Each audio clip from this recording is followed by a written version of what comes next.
Buongiorno. In merito ai fatti di Modena e al tema dell'immigrazione e dell'integrazione, in particolare degli immigrati di seconda e terza generazione, desidero proporvi un video risalente a dicembre 2025.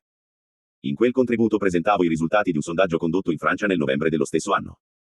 Si tratta di un'indagine che offre un quadro esplicativo della situazione attuale, evidenziando le criticità emerse nei paesi che hanno adottato politiche di apertura delle frontiere e di accoglienza indiscriminata.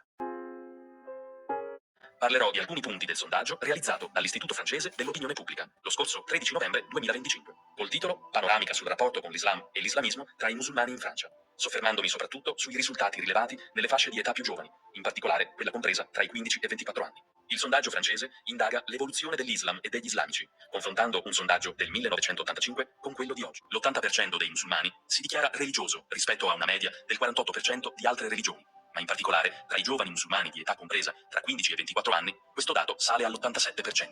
Il 24% si descrive addirittura come molto religioso, percentuale che sale al 30% tra i giovani sotto i 25 anni. La frequenza settimanale alle moschee è aumentata dal 16% del 1989 al 35% del 2025 e la preghiera quotidiana dal 41% del 1989 al 62% del 2025, che raggiunge il 67% tra i giovani. L'osservanza del digiuno nel Ramadan sale dal 60% del 1989 al 73%. Mentre per i giovani è all'83%. Il 46% dei musulmani ritiene che la legge islamica debba essere applicata nei paesi in cui vive, mentre solo il 31% ritiene che debba essere adattata parzialmente alle leggi nazionali. Il 38% dei musulmani approva tutte o parte delle posizioni fondamentaliste, contro il 19% del 1998.